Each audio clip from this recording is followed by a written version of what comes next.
talk about Mizoram, because Mizoram election results were also earlier to be announced yesterday, but then the date that was changed for today, which is the 4th of December, and we are told that the counting has begun at exactly 8 a.m. We are told this morning, the day after the results of 4 states of Rajasthan, Madhya Pradesh, Telangana, Chhattisgarh were announced. The elections that were held for the 40 assembly seats in Mizoram on the 7th of November, it had witnessed a keenly contested battle with the key players, including the MNF, which is the Mizo National Front, and the Zoram People's Movement, which is the ZPM. The Congress and the BJP are now vying for supremacy, where the exit polls gave the MNF, a constituent of the BJP-held National Democratic Alliance, an edge in Mizoram, but the results of the assembly elections today may spring few surprises. The counting in Mizoram that is now taking place along with the 4 other states, we are told today is the day when Mizoram results will also be announced. सीधे तौर पे तेजश्री के पास चलते हैं। तेजश्री हमारे साथ live जुड़ी हुई है। तेजश्री, बताया जा रहा है काउंटिंग शुरू हो चुकी है मिजोरम के लिए।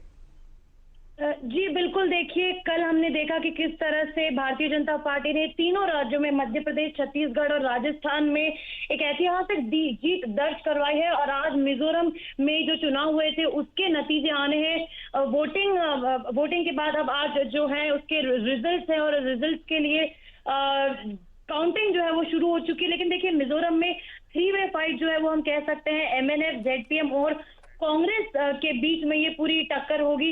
अब इन तीनों में से किस तरह से कौन किसके साथ अलायंस बनाता है ये देखने लायक होगा। लेकिन जो ट्रेंड्स हैं या फिर जो रुझान हम कह सकते हैं जो आ रहे हैं, धीरे धीरे आएंगे, वो स्थितियां जो है वो 10 या 10:30 के बाद ही साफ हो पाएंगी कि किसके फेवर में इस बार इलेक्शंस आ रहे हैं, और MNF, ZPM और कांग्रेस में से किसको सबसे ज्यादा वोट देकर जनता ने इस बार चुना है। हालांकि ये भी हमें ध्यान में रखना होगा कि भारतीय जनता पार्टी भी हमेशा से नॉर्थ ईस्ट को लेकर काफी वोकल रही है। नॉर्थ ईस्ट को लेकर भारतीय जनता पार्टी ने हमेशा से यही कहा है कि ओपोजिशन या कांग्रेस कभी इसे भारत का एक अंग नहीं मानता था, लेकिन ये भारतीय जनता पार्टी ही है जिन्होंने इसे